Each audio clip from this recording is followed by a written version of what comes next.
Okay. మీరు అప్పటికి ఒంటరిగా ఉండేవాళ్ళ? మీ హస్బెండ్ గారు ఉండేవాళ్ళని విన్నాను. లేదు, పాలిటిక్స్కి వచ్చిన తర్వాత కొద్ది రోజుల తర్వాత ఏవి డిస్టర్బెన్సెస్ వల్ల నేను కొంచెం ఒంటరిగా ఉండడం జరిగింది. ఓకే. ఈయన గురించి ఒంటరిగా ఉండడం స్టార్ట్ చేశారు లేకపోతే లేదు, ఆవిడ వలన నేను నా ఫ్యామిలీకి దూరమే ఒంటరిగా ఉండటం జరిగింది. ఓకే. మీ ఎక్స్ హస్బెండ్తో ఏం ప్రాబ్లమ్స్ ఏం లేవా మీకు? ప్రాబ్లమ్స్ అంటూ పెద్దగా లేవు, కానీ డిస్టర్బెన్సెస్ అంటూ ఉన్నాయి. అంటే తను ఎప్పుడు ఫారెన్లోనే ఉంటారు, తను ఎప్పుడు ఇండియాకి రావడానికి ఇష్టపడేవారు కాదు. నాకు ఫారెన్కి వెళ్ళడం ఇష్టం లేదు, నాకు ఎప్పుడు ఇండియాలో ఉండటం ఇష్టం. సో మేము ఎంత రిక్వెస్ట్ చేసినా వచ్చేవాళ్ళు కాదు. ఫ్యామిలీకి ప్రిఫరెన్స్ కంటే తను ఎక్కువ మనీకి ప్రిఫరెన్స్ ఇచ్చేవాళ్ళు. మేము చాలాసార్లు అడిగాం, ఇలా నాకు లోన్లీగా ఉండడం ఇష్టం లేదు, మీరు వచ్చి ఫ్యామిలీతోనే ఉండండి అని. తను ఒప్పుకునే వాళ్ళు కాదు. సో అలా మా మధ్యన డిస్టర్బెన్సెస్ పెరిగాయి. వాని వల్ల ఇంకొంచెం పెరిగి ఇంక సెపరేట్ అవుదామని నిర్ణయించుకున్నాం. ఓకే. మీ ఇద్దరు కలవడానికి రీజన్ ఎవరు, అసలు ముఖ్య కారణం ఎవరు? అంటే మీ ఇద్దరు పరిస్థితులు ప్రభావాలు అవసరం. పరిస్థితులు ప్రేమ కాదా? ప్రేమ కూడా పరిస్థితుల వల్ల మేము కలిసిన తర్వాత మా మధ్యలో ప్రేమ మొదలైంది. ఓకే. ఆ ప్రేమ కోస్తా ఎక్కువైంది. పలాసలో నేను ఉండేటప్పుడు ఎలా పోతే నాకెందుకు, నా కుటుంబ రాజకీయాల్లో తీసుకెళ్లి నన్ను స్పాయిల్ చేశారు, నా క్యారెక్టర్ అసాసినేషన్ చేశారని వాళ్ళ ఇంట్లో తను ఉండిపోవచ్చు, లేకపోతే తను నిర్ణయం తీసుకోవచ్చు. ఇంకా నన్ను పాపం ఒంటరిని చేస్తారు, ఆయన వెళ్ళి పలాసలో ఉన్నాడు, ఎలా భోజనం చేస్తున్నాడు, ఎక్కడికి వెళ్తున్నాడు, ఆయన కార్లు ఏంటి, ఆయన మనుషులు ఏంటి, ఆయన ఎక్కడ ఉండాలి, ఇవన్నీ చూడవలసిన అవసరం తనకేంటి? ఏంటి అవసరం? నాకేమైనా ఆస్తులు ఉన్నాయా, అంతస్తులు ఉన్నాయా, లేకపోతే పవర్ ఉందా, లేకపోతే ఏముందని చెయ్యాలి. కానీ అక్కడ ఏంటంటే ఒక తోటి మనిషిగా అభిమానం చూపించింది తను. నేను ఇబ్బందుల్లో ఉండేటప్పుడు నా కోసం ఇంత బాధ్యత వహించినటువంటి అమ్మాయిగా, తను నష్టపోతూ నా కోసం నిలబడినటువంటి అమ్మాయిగా నాకు కూడా ఒక ఏ ప్రేమనైతే కోల్పోయినాను జీవితంలో, ఆ ప్రేమ నేను ఆమె దగ్గర పొందాను. సో ఇది నేను అనుకుంటాను గత జన్మ సుకృతం. ఏది కూడా ఊరికే రాదు, జన్మలో అనుబంధం అది కంటిన్యూషన్ వస్తుంది. గత జన్మలో అక్కడ తాగింది ఇప్పుడు ఇక్కడతో కంటిన్యూ అవుతుంది. అంటే మీరు గత జన్మలో కూడా మనిషిగా వచ్చారంటారా? ఇప్పుడు రెండు ఉంటాయి సార్. కృష్ణ పరమాత్ముడు చెప్పినట్టు కర్మ సిద్ధాంతం ఒకటి ఉంటుంది. ABCD గత జన్మలో నేర్చుకున్నాం అనుకోండి, EFGHL ఎక్కడి నుంచి స్టార్ట్ చేస్తాం. అంటే ఈ నుంచి ఎలా స్టార్ట్ చేస్తామంటే ABCD గత జన్మలో నేర్చుకున్నటువంటి ఆ కంటిన్యూషన్ అనేది ఈ జన్మకు ఉంటుంది అన్నది ఖచ్చితంగా గత జన్మ సుకృతాలు, గత జన్మ వ్యవహారాలే ఈ జన్మ కొనసాగింపుగా ఉంటాయని కృష్ణ పరమాత్ముడు చెప్పింది, గీతలో కూడా చెప్పినటువంటిది. అది ఒకవైపు నమ్మితే అది నిజం. నేను కర్మ సిద్ధాంతాన్ని నమ్ముతాను కాబట్టి అది నిజం. లేదు సైంటిఫిక్గా వెళ్ళామనుకోండి, ఇట్స్ ఎ కెమికల్ రియాక్షన్, రసాయనిక చర్య. మనిషికి మధ్యన జరిగినటువంటి ఆలోచనలు, కలయికలు, ఆ పరిస్థితుల ప్రభావాలు బట్టి ఒక మనిషి మీద ఒక మనిషికి ఆకర్షణ, కోపము, వ్యతిరేకత, రకరకాల భావాలు ఎందుకు కలుగుతాయంటే రసాయనిక చర్యల వల్లే కలుగుతాయి. అలా అని కూడా అనుకోవచ్చు. సైన్స్ ఎప్పుడైనా కలగొచ్చు అంటారా? కలగచ్చు. అంతే. ఏ మనిషి ఎప్పుడు ఎలా మారుతారో, ఎప్పుడు శత్రువులు అవుతారో, ఎప్పుడు మిత్రులు అవుతారో, ఎప్పుడు ఏ రకంగా మారుతాం అన్నది ఇదంతా మనిషికి మధ్యన ఉండేది కెమికల్ బ్యాలెన్స్. అది ఇంబ్యాలెన్స్ అయితే ఇంకో రకంగా మారుతాం, వైలెంట్ గా మారుతాం. సైన్స్ ప్రకారం. లేదు కర్మ సిద్ధాంతం ప్రకారం వెళ్తే గత జన్మ సుకృతం. ఏదనుకున్నా మాది కెమిస్ట్రీ పరంగా చూసుకుంటే, సైన్స్ ప్రకారం చూసుకుంటే రసాయనిక చర్య, లేదు కర్మ సిద్ధాంతం ప్రకారం చూసుకుంటే గత జన్మ సుకృతం. ఓకే. మాధురి గారు, మీరు ఇద్దరు కలిసి ఉండడం స్టార్ట్ చేశాక మీలో ఉన్న మార్పులు ఏం చూసారు మీ జర్నీ? అంటే ఏ ఒంటరితనంతో నేను బాధపడ్డాను, ఏ ప్రేమ తక్కువై నేను సఫర్ అయ్యాను. మీకు కూడా ప్రేమ తక్కువైంది ఇంట్లో? మరి ఇద్దరు వేరేగా, ఒకళ్ళు ఫారెన్ లో ఒకళ్ళు ఇండియాలో ఉంటే ప్రేమ తక్కువ ఉంటుంది. వైఫ్ అండ్ హస్బెండ్ అంటే దగ్గరగా ఉంటాయి కదా బాండ్ అనేది. అంటే లాంగ్ డిస్టెన్స్ లవ్ స్టోరీస్ అని ఇప్పుడు రీసెంట్ గా బాగా నాకు అలాంటివి నచ్చవు. కొంతమంది ఒక్కొక్క స్టోరీస్ నచ్చుతారు, మీకు లాంగ్ డిస్టెన్స్ స్టోరీస్ నచ్చవు. స్టోరీ లేదు. నాకు మాత్రం నా పక్కనే హస్బెండ్ ఉండాలనే ఫీలింగ్ తో ఉన్న అమ్మాయి నేనైతే మొదటి నుంచి ఉన్నాను. సో నాకు ఏ రోజైతే నేను శ్రీనివాస్ గారితో నా లైఫ్ స్టార్ట్ చేశానో, నా జర్నీ, అప్పటి నుంచి నాకు హ్యాపీనెస్ కానీ, మీరు అన్నట్టు నా ఒంటరితనం పోయి నాకు అంటూ ఒక తోడు దొరికింది, హ్యాపీగా ఉన్నాను. నన్ను వదిలే ఏ రోజు కూడా ఎక్కడికి ఇంతవరకు ఈ 4 yearsలో ఎప్పుడు ఎక్కడికి పోలేదు, ఎప్పుడు నాతోనే ఉంటారు. ఎక్కడికి వెళ్ళినా ఇద్దరం కలిసే ట్రావెల్ చేస్తాం, ఏ పనైనా ఇద్దరం కలిసే చేస్తాం. ఈవెన్ ఎలక్షన్ క్యాంపెయిన్ కానీ ఎక్కడికి వెళ్ళాలని అన్ని ఇద్దరం కలిసే చేస్తాం. నాకు చాలా హ్యాపీగా ఉంది. నేను కోరుకున్న జీవితం నాకు దొరికినట్టు అనిపిస్తుంది. మీ ఇద్దరి మధ్యన హ్యాపీగా ఉండొచ్చు, కానీ సొసైటీ కానీ లేకపోతే మిమ్మల్ని నమ్మి ఓట్లు వేయడానికి కానీ, లేకపోతే ఎవరైతే జనాలు ఉన్నారో వాళ్ళ మాటలను మీరు పట్టించుకుంటారా? సొసైటీకి మా వల్ల వచ్చిన ఇబ్బంది ఏంటి నాకు అర్థం కాదు. అంటే మీరు ఏం చూపిద్దామని అనుకుంటున్నారు? ఏం చూపిద్దాం? ఒక హస్బెండ్ తో డిఫరెంట్ ఒక అమ్మాయి, ఒక వైఫ్ తో డిఫరెంట్ అబ్బాయి కలిసి ఇంకొక పెళ్లి చేసుకుంటున్నాం. దానికి ఇంకేం చూపించాలనుకుంటున్నారు ఎవరైనా? దీంట్లో ఏం చూపిద్దాం అని మీరు అనుకుంటున్నారు? ఎందుకు మీరందరికీ మీకు ఇది నెగిటివ్ కనిపిస్తోంది? నాకు నా హస్బెండ్ తో డిఫరెన్సెస్ ఉన్నాయి, ఇతనికి ఈమె వైఫ్ తో డిఫరెన్సెస్ ఉన్నాయి. సో మా ఇద్దరం కలిపి ఒకటయ్యాం. దానిలో తప్పే ఉంది. ఎంతమంది సెకండ్ మ్యారేజ్ చేసుకోవట్లేదు, 3-4 పెళ్లిళ్ళు చేసుకుంటున్నారు. మేము 2వ పెళ్లి చేసుకున్నాం. దీంట్లో ఎందుకు అంత చెప్పకుండా చేసుకుంటున్నారు? 3 పెళ్లిళ్ళు 4 పెళ్లిళ్ళు చేసుకుంటున్నారు. పెళ్లిలో ఒక ప్రెగ్నెంట్లు చేస్తున్నారు, పిల్లల్ని కనేస్తున్నారు, వదిలేస్తున్నారు, వీధిని పడేస్తున్నారు. మేము అవేమీ చేయలేదు. మేము మాకు డిఫరెన్సెస్ ఉన్నాయి, వీళ్ళకి డిఫరెన్స్ ఉన్నాయి. మా పబ్లిక్ చెప్పాం, మా ప్రజలకు చెప్పాం, మా ప్రజలకు చెప్పే మేము మొన్న ఎలక్షన్ చేసాం. ఎలక్షన్లో నేనే దగ్గరుండి చేశాను. వాళ్ళకి అన్ని నా గురించి తెలుసు.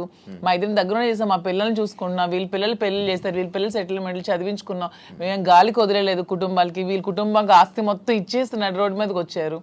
నేను నా తల్లిదండ్రుల ఆస్తితో నేను ఉన్నాను.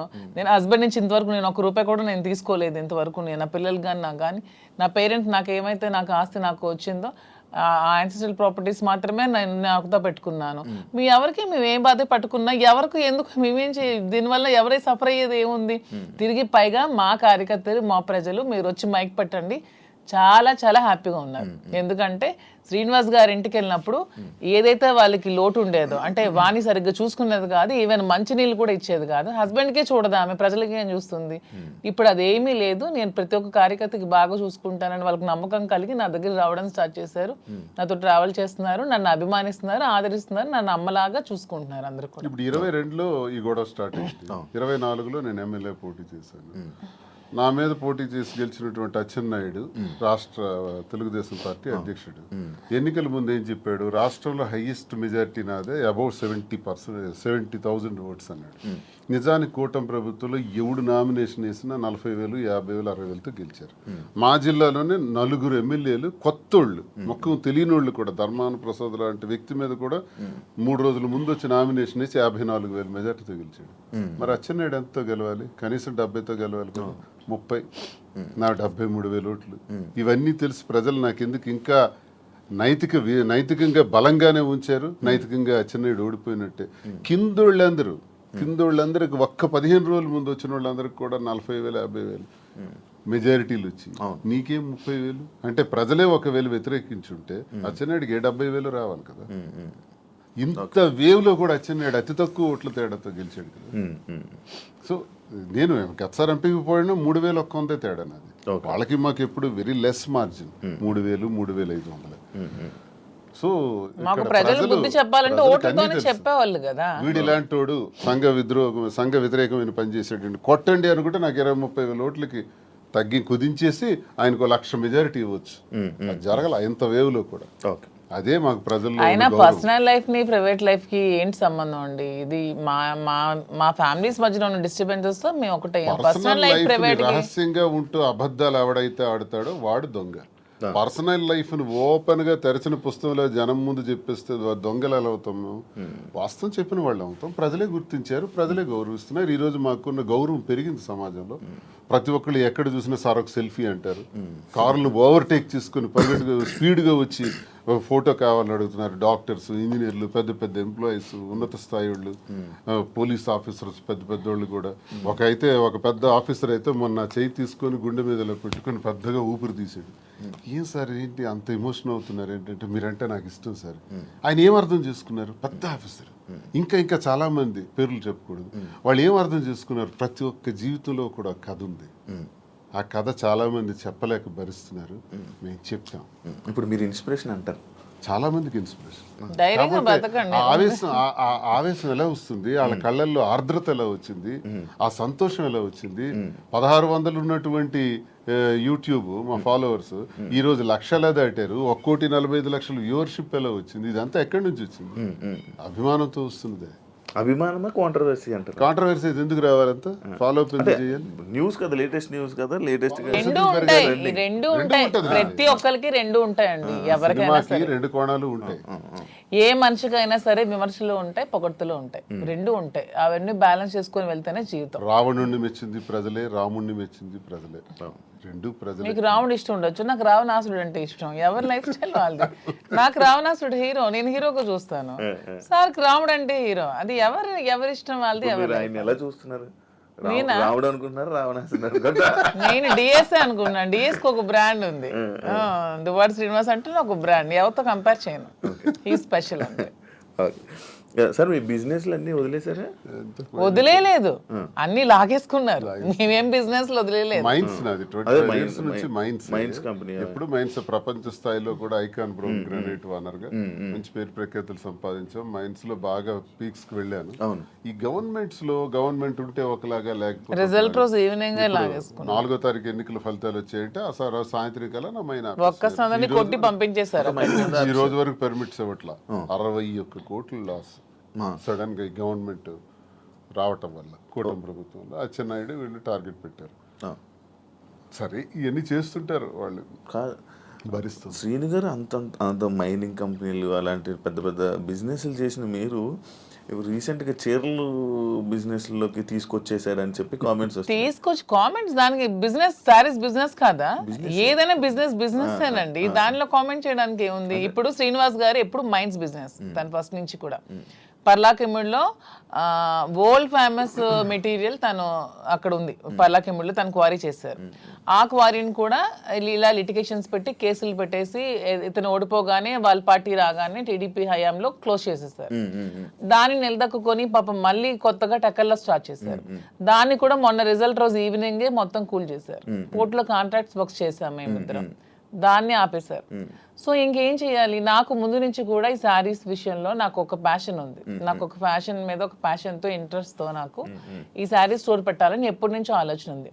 దట్టు ఈ శారీస్ బిజినెస్ ఏంటి, పాలిటిక్స్కి సంబంధం లేకుండా ఉండే బిజినెస్, పీపుల్కి మాకు, పబ్లిక్కి మాకు రిలేటెడ్గా ఉండే బిజినెస్ అనేది ఈ శారీస్ బిజినెస్. ఎందుకంటే మేము పబ్లిక్ ఎంత ఫెయిర్గా ఉంటే వాళ్ళు నచ్చితే మా దగ్గరికి వస్తారు, కొనుక్కుంటారు, వెళ్తారు. సో దీనిలో పొలిటికల్ ఇంటర్ఫీరెన్స్ అంటూ ఏమీ ఉండదు. సో అందుకని నేను శ్రీనివాస్ గారికి ఇంతవరకు మనం మైండ్స్ ఇవన్నీ చేసి ఎప్పుడు కోల్పోతూనే ఉన్నాం, ఎప్పుడు కూడా నిలదొక్కుకోలేదు. ఈ 4 yearsలో కూడా 30-40 crores వరకు పెట్టాం, లాస్ అయిపోయాం. మళ్ళీ ఇదే స్టార్ట్ చేసాం. మళ్ళీ నెక్స్ట్ టైం పార్టీ వస్తుందో రాదో, మళ్ళీ ఏమవుతుంది, పొలిటికల్గా ఇబ్బంది పడుతున్నాం. కాబట్టి ఇదన్నిటికీ డిఫరెంట్గా మనం తెలంగాణ అంటే ముందు నుంచి శ్రీనివాస్ గారికి నాకు హైదరాబాద్ మా ఫేవరెట్ ప్లేస్, మా ఇద్దరికి కూడా. హైదరాబాద్ ప్రజలు కూడా చాలా మంచి మనసున్న మనుషులు, ఎవరు వచ్చినా ఆదరిస్తారు. బ్రతకడానికి బ్రతుకు తెరువునిస్తుంది హైదరాబాద్. అదొక చాలా పెద్ద ప్రపంచం హైదరాబాద్ అనేది, చాలా మందికి లైఫ్ని ఇస్తుంది. సో ఈ ప్లేస్ని మనం చూస్ చేసుకుందాం. వెన్ కంపేర్ టు నాకున్న ఫ్యాన్ ఫాలోయింగ్లో ఒక 10% ఆంధ్రాలో ఉంటే 90% నాకు హైదరాబాద్లోనే ఉన్నారు. అంత మంచిగా నన్ను ఆదరిస్తున్నారు. సో మనం ఫస్ట్ బిజినెస్ హైదరాబాద్లో స్టార్ట్ చేద్దాం. నాకు ఇంట్రెస్ట్ ఉంది, మీరు కొంచెం సపోర్ట్ చేయండి. అపార్ట్ ఫ్రమ్ యువర్ పాలిటిక్స్ నా కోసం ఒక 10% టైం మీరు కేటాయించి బ్యాక్ ఎండ్లో ఉంటూ నాకు సపోర్ట్ చేయండి అని చెప్పాను. చెప్పగానే శ్రీనివాస్ గారు కూడా దీనికోసం మేము 5-6 months నుంచి దీని మీద మేము వర్కౌట్ చేసాం.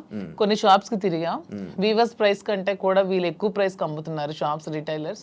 అవన్నీ బ్రేక్ డౌన్ చేసి పబ్లిక్కి మనకు గుడ్ రిలేషన్షిప్లా ఉండాలనే ఆలోచనతో డైరెక్ట్గా వీవర్స్ దగ్గరికి వెళ్ళి మాట్లాడి మేమే మగ్గాలు అవి ఏర్పాటు చేసుకొని మేమే మెటీరియల్ ఇస్తూ వీవర్స్ని కూడా బ్రతికిద్దామనే ఆలోచనతో వాళ్ళతో శారీస్ మేమే దగ్గరుండి వీవింగ్ చేయించుకొని ఆ ఓవెన్ శారీస్ని పెట్టి మేము శారీ స్టోర్ పెట్టి ఓపెన్ చేసి ప్రజలందరికీ కూడా క్వాలిటీతో అండ్ తక్కువ ప్రైస్లో ఇద్దామని నిర్ణయించుకొని ఈ శారీ స్టోర్ అనేది ఓపెన్ చేస్తున్నాం. ఫస్ట్ బ్రాంచ్ మదీనాగూడలో స్టార్ట్ చేస్తున్నాం. విత్ ఇన్ 3 months జూబ్లీ హిల్స్లో స్టార్ట్ చేస్తాం. విత్ ఇన్ ఇంకొంచెం రోజుల్లో ఇంకొక 4-5 branches కూడా ఎస్టాబ్లిష్ చేయాలన్న ఆలోచనతోనే ఉన్నాం. అంతేగాని శారీస్ బిజినెస్ అనేది తక్కువగా చూడండి, చూడడానికి కాదు. అంటే ఒక మంచి గ్రేట్ లీడర్ శ్రీకాకుళంలో, మంచి దువ్వాడ శ్రీను గారు అంటే మంచి నేమ్ ఉంది. అంత లీడర్లా ఉండేవాళ్ళు. ఆయన నోట్లో నుంచి ఎప్పుడు లైక్ జనాల దగ్గరికి వెళ్ళి అవి ఇవి వినేవాడు. కాకపోతే మైనింగ్ కంపెనీ బిజినెస్ చేసేవారు, ఒక మంచి బిజినెస్ మ్యాన్ అనుకునేవాళ్ళం. కానీ అలాంటి ఆయనతో నోట్లో నుంచి మేము ఇలా శారీ బిజినెస్ చేయబోతున్నాం నా కోసం ఇలా చెప్తుంటుంటే ఎలా ఉండే ఆయన్ని అలా చేశారు ఎలా ఉండే ఆయన ఎలా చేయడం. బిజినెస్ అనేది ఏదైనా బిజినెస్, అది ఏదైనా చిన్న ప్రొడక్ట్ అయినా పెద్ద ప్రొడక్ట్ అయినా బిజినెస్ అనేది బిజినెస్ కింద క్యాలిక్యులేట్ చేయాలి. అది చీర జాకెట్టా లేకపోతే ఇంకేంటా అని చూడకూడదు. బిజినెస్ నాకు దీంట్లో ఇంట్రెస్ట్ ఉంది, ఇంతవరకు మైండ్స్ లో అతనికి ఇంట్రెస్ట్ ఉంది, మైండ్స్ వల్ల కోల్పోయాం. సో నా ఇంట్రెస్ట్ ఒకసారి వచ్చి చూడండి, చేద్దాం. మీకు తనకి ప్రజలే ఇష్టం, తనకి ప్రజాజీవితం ఇష్టం, ఇది కూడా ప్రజలకు లింకప్ అయ్యేది. మా కింద ఒక 100 మంది పనిచేస్తారు, మా ప్రజా సంబంధాలు ఇంకొంచెం బాగుంటాయి, ఇంకొంచెం మనకి పీపుల్ తో బాండింగ్ పెరుగుతుంది. వాళ్ళు కూడా మనం తక్కువ ప్రైస్ కి ఇస్తే ఓకే, శ్రీనివాస్ గారు మౌజీ దగ్గరికి వస్తే మనకు తక్కువ ప్రైస్ కి శారీ వస్తుందని గుడ్ విల్ మనకు వస్తే చాలు, కోట్లు సంపాదించాల్సిన అవసరం లేదనే ఉద్దేశంతో శారీ స్టోర్ ఓపెన్ చేస్తాం. ఓకే, అంటే ఈ బిజినెస్కి దువ్వాడ గారు 3-4 కోట్లు ఎంతో ఇచ్చారు, ఆయన డబ్బులు ఇచ్చి ఈ బిజినెస్ కోసం శ్రీనివాస్ గారు ఎవరేమనుకున్నా నాకు అనవసరం. శ్రీనివాస్ గారు అన్ని ఆస్తులు వానికి రాసిచ్చేసి వచ్చేసారు. With empty hands he came out. అక్కడి నుంచి మా లైఫ్ ని మళ్ళీ మేము ప్రారంభించుకున్నాం. దీనికోసం మా పేరెంట్స్ ఇచ్చిన ప్రాపర్టీస్ మాత్రమే నేను సేల్ చేసి బిజినెస్ లో పెడుతున్నాను. అలానే నాది వేరు శ్రీనివాస్ గారు వేరని మాకు లేదు. మీరు అడిగిన క్వశ్చన్ కి ఆన్సర్ చెప్పాం. మా ఇద్దరు తన దగ్గర ఎన్ని కోట్లున్నా నాకు ఇస్తారు. ప్రెసెంట్ లేవు, లాగేసుకున్నారు అందరూ, ఉంటే నాకు ఇస్తారు ఖచ్చితంగా. సో నా దగ్గర ఉన్న ప్రతిదీ అతనిదే. మా ఇద్దరి మధ్యలో నీది నాది అనే తేడా లేదు. అయినా మా ఇద్దరు ఇప్పుడు మొగుడు పల్లాలి. మా ఇద్దరు నాదైనా ఒకటి అతనిదైనా ఒకటి, ఎవరికి సంబంధం లేదు. ఎవరు డబ్బులు పెడితే మీకేంటి ప్రాబ్లం? మీ బిజినెస్ చేస్తున్నావా, మంచి ప్రొడక్ట్ అందిస్తున్నావా అనేది మీరు చూడండి. డబ్బు గురించి ఆయనకి దగ్గర అయ్యారని కూడా టాక్, అది ఫేక్ అదే చెప్తున్నాను కదా. మీరు కావాలంటే అన్ని మొత్తం డాక్యుమెంట్స్ అవన్నీ వెనక్కి తీసుకోండి, ఆస్తులన్నీ రాసిచ్చి తను చెప్తున్నాను 0 బ్యాంక్ బ్యాలెన్స్ తో వచ్చారు నా దగ్గరికి. అందుకే నేను అంటున్నాను, మా బంధం మీరు ఎన్ని కామెంట్ చేసుకున్నా మాది 100% ప్యూర్ లవ్. ఎందుకంటే నేను అతని నుంచి ఏది ఆశించలేదు, 1 రూపాయి ఆశించలేదు. అతను పదవిలో లేరు, నేను పదవిని ఆశించడానికి, అతను డబ్బులు లేవు, డబ్బు ఆశించడానికి. ఏమి ఆశించుకున్నా 100% అతని మనసు, అతని వ్యక్తిత్వం, అతని హానెస్టీ, అతని హంబుల్నెస్ ఇవే చూసి నేను ఇష్టపడ్డాను. దాంతోనే ఇప్పుడు కలిసి ఉన్నాం. అతని దగ్గర ఏ ఆస్తులు లేవు, అన్ని బాణీకి ఇచ్చేసి వచ్చేసారు. ఇటీవల కాలంలో ఒక 2 కోట్ల రూపాయలు విలువైన 2.5 కోట్ల విలువైనటువంటి ఒక అసెట్ విశాఖపట్నంలో అమ్మారు. అలాగే శ్రీకాకుళంలో కూడా కొన్ని ల్యాండ్స్ అమ్మారు. అమ్మి ఈ డబ్బులన్నీ కూడా అక్యుములేట్ చేసి ఈ బిజినెస్ లో మా ఫాదర్ నాకు ఇచ్చిన ప్రాపర్టీస్ అన్ని నేను ఇప్పుడు అమ్మేశాను. ఎప్పటి నుంచో మా ఫాదర్ నాకు ఇచ్చే 2009 నుంచి అవి నా పేరు మీద ఉన్నవి. ఇప్పుడు బిజినెస్ కోసం నేను అమ్మేసి మరి బిజినెస్ స్టార్ట్ చేశాను.